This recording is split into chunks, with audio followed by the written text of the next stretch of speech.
ತುಂಬ ದಿನ ಆಗಿತ್ತು ವಿಡಿಯೋ ಮಾಡೋಕ್ಕೆ ಯಾಕೆ ಆಗಿರಲಿಲ್ಲ ಅಂತಂದರೆ ಈ ಆಕ್ಸಿಡೆಂಟ್ ಆದ ಕಾರಣ ಮಾಡಿರಲಿಲ್ಲ. ಅಣ್ಣ ನನ್ನ ಕೈಯಲ್ಲಿ ಆಯ್ತಾ?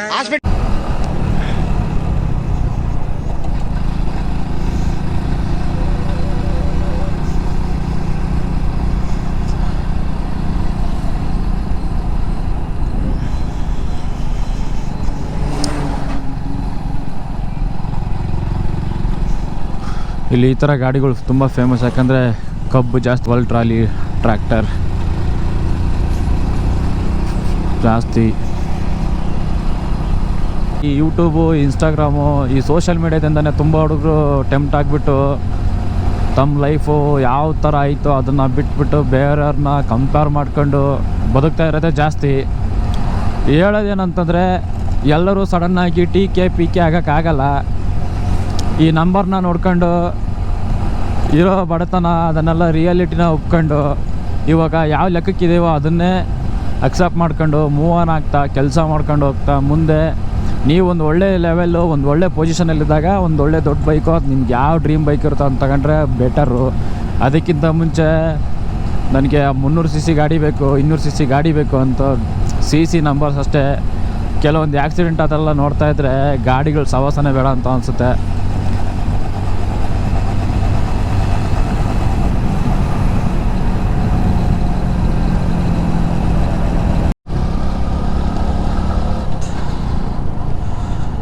ನಾವು ಸ್ಪ್ಲೆಂಡರಲ್ಲಿ ಜೋಗ ಪ್ಲ್ಯಾನ್ ಇಟ್ಕೊಂಡಿದ್ವಿ, ನೋಡೋಣ.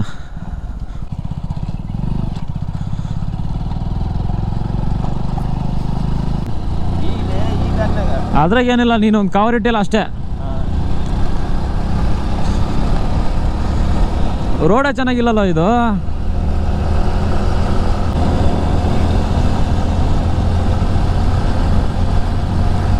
ಹಂಗೆ ಹಿಂಗೆ ಹೋಗೋದ? ಹಿಂಗೆ ಹೋಗ್ತಾ ಇರೋದ ನೀವು ಎಲ್ಲ ಪಬ್ಲಿಕ್.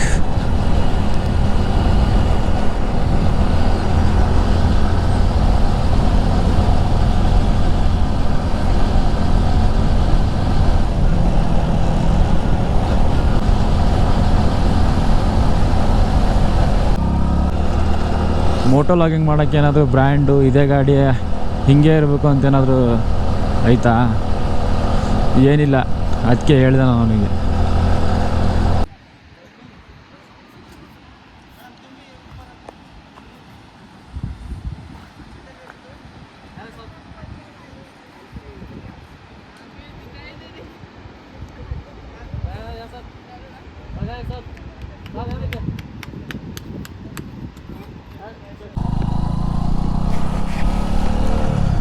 ನಾವಿವಾಗ ಜೋಗ್ ಫಾಲ್ಸ್ನ ಮುಗಿಸಿ ಹೊನ್ನಾವರಕ್ಕೆ ಪದಾರ್ಪಣೆ ಮಾಡ್ತಾಯಿದ್ದೀವಿ.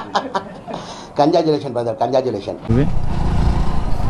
ಸ್ಪ್ಲೆಂಡರ್ ಗಾಡಿ ಈ ಲೆವೆಲಿಗೆ ಇದ್ರ ಕಲರ್ ಇದೆ ಅಂತ ಅನ್ಕೊಂಡಿರ್ಲಿಲ್ಲ ನಿಜವಾಗ್ಲೂ. ಕಾಣಿಸ್ತಾರೆ, ಬಟ್ ಸಖತ್ ಗೋಳಿಕತ್ತಾರೆ, ನಮ್ಮನ್ನ ತುಂಬ ಗೋಳಿಕೊಂಡಿದ್ದಾರೆ. ಓ ಗ್ರೇಟ್. ಆದರೂ ಸ್ಪ್ಲೆಂಡರ್ ಕಲರ್ ಹಿಂಗೈತೆ ಅಂತ ಮುಂಚೆನೇ ಗೊತ್ತಾಗಿದ್ರೆ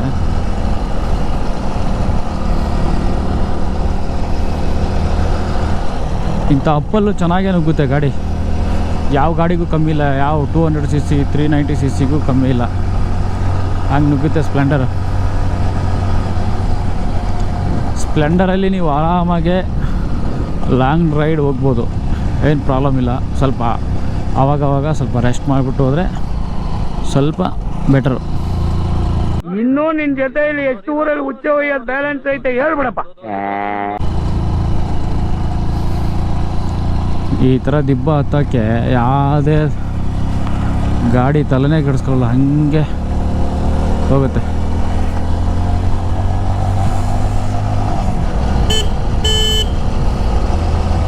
ಪರವಾಗಿಲ್ಲ, ಚೆನ್ನಾಗೇ ನುಗ್ಗುತ್ತೆ ಗಾಡಿ. ಸ್ಪ್ಲೆಂಡರ್ ಕತೆ ನಮ್ಮ ಜೊತೆ ಅನ್ನಂಗೆ ಅಂತ ಅಂದ್ಕೊಂಡಿದ್ದೆ ನಾನು ನಿಜವಾಗ್ಲೂ ಮುಂಚೆನೆ.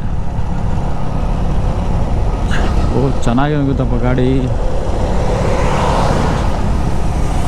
ಯಾವ ದೊಡ್ಡ CC ಗಾಡಿಗೂ ಕಮ್ಮಿನೇ ಇಲ್ಲ. ಈ ಥರ ಕರ್ವಲ್ಲೂ ಚೆನ್ನಾಗೇ ಬ್ಯಾಲೆನ್ಸ್ ಆಗುತ್ತೆ.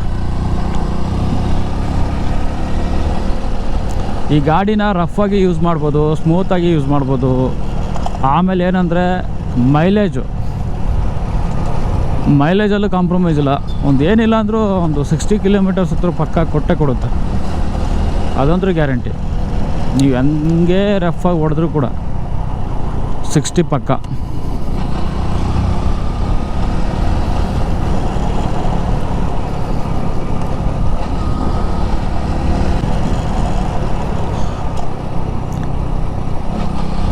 ಆದರೆ ಈ ಥರ ರೋಡಲ್ಲಿ ಸ್ವಲ್ಪ ಹುಷಾರಾಗಿ ರೈಡ್ ಮಾಡಿ. ಆದಷ್ಟು ಅರ್ಜೆಂಟಲ್ಲಿ ಉದ್ವೇಗಕ್ಕೆ ಒಳಗಾಗಿ ಗಾಡಿನ ಹೆಂಗೆ ಬೇಕಂಗೆ ಹೊಡೆಯೋದು ಸರಿಯಲ್ಲ. ಆಮೇಲೆ ಇನ್ನೊಂದು ಮತ್ತೊಂದು ಆಗೋದು ಬೇಡ. 1 hour 47.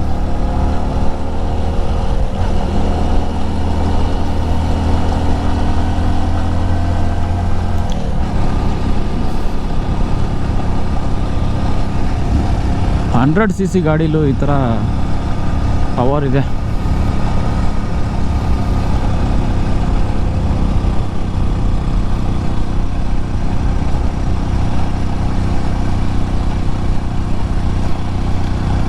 ಮೈಲೇಜ್ಗೂ ಸಹಿ, ರಫಾಗಿ ಯೂಸ್ ಮಾಡೋಕ್ಕೂ ಸಹಿ,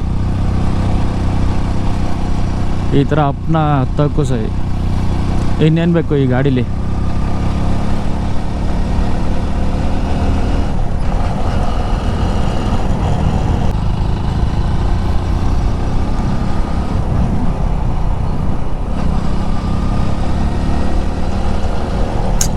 ಈ ಸೈಡ್ ಏನಾಗಲಿ ಪ್ಲೇಸ್ಗಳು ಸಾಕಾಗಿದೆ.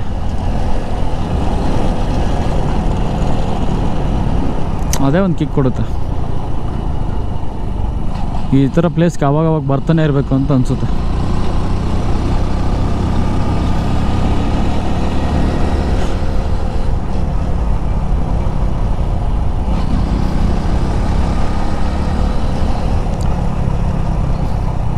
ರೋಡಲ್ಲಿ ಆವಾಗ ಯಾವುದಾದ್ರೂ ಪ್ರಾಣಿಗಳು ಹೋಗ್ತಾನೆ ಇರುತ್ತೆ. ಸ್ವಲ್ಪ ಸ್ಲೋ ಆಗಿ ಹೋದರೆ ಇನ್ನೂ ಬೆಟ್ರು.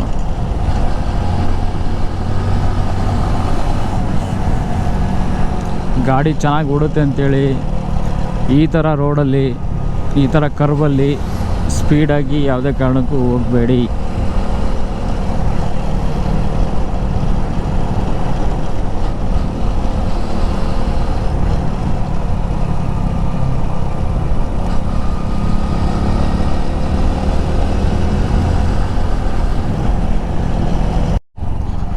ಅಘನಾಶಿನಿ ಸಿಂಗಾಳಿಕ ಸಂರಕ್ಷಿತ ಪ್ರದೇಶಕ್ಕೆ ಸ್ವಾಗತ.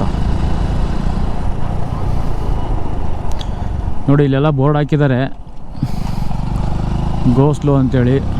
ಸ್ವಲ್ಪ ಸ್ಲೋ ಆಗೇ ಹೋಗಿ, ಯಾಕಂದರೆ ಪ್ರಾಣಿಗಳಿದಾವಂತೆ.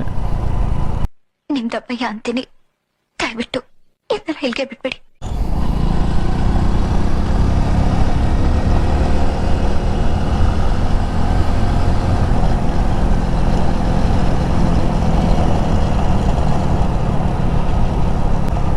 ಈ ರೋಡಲ್ಲಿ ಅಷ್ಟೊಂದು ಗಾಡಿಗಳು ಏನು ಓಡಾಡ್ತಿಲ್ಲ, ಏನಕ್ಕೂ ಗೊತ್ತಿಲ್ಲ.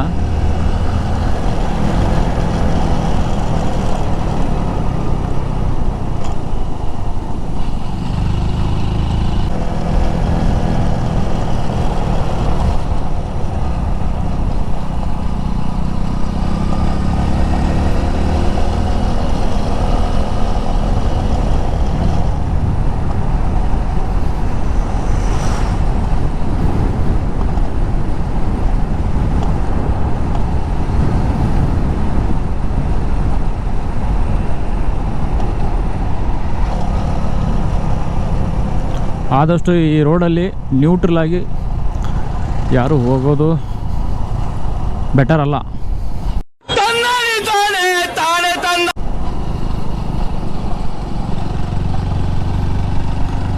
ಆಲ್ಮೋಸ್ಟ್ ತುಂಬ ಕರ್ವ್ಸ್ ಇದ್ದಾವೆ ಇಲ್ಲಿ.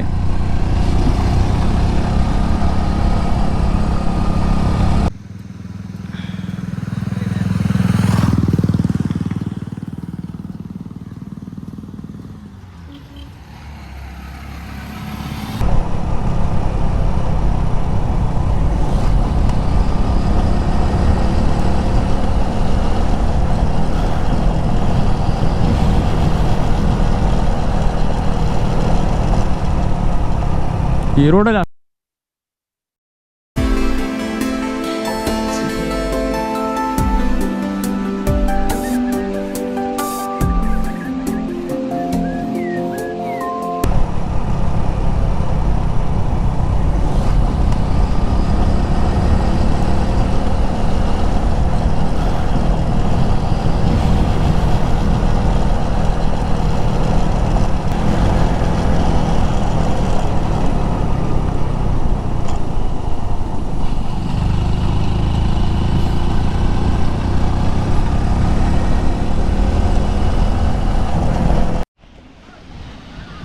ಅಂತೂ ಇಂತೂ ಹೊನ್ನಾವರ ಬೀಚ್ನ ರೀಚ್ ಆದ್ವಿ.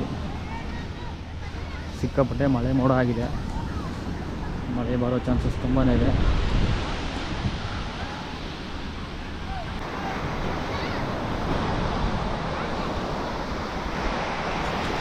ಜನಗಳೇನು ಅಷ್ಟೊಂದು ಜನಗಳಿಲ್ಲ.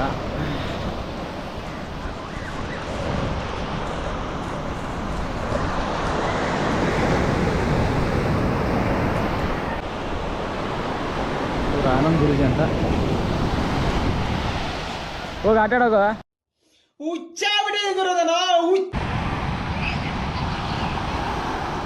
ಯಾವ ಥರ ಐತಲ್ಲ ಇದು ಸಿಕ್ಕಾಪಟ್ಟೆ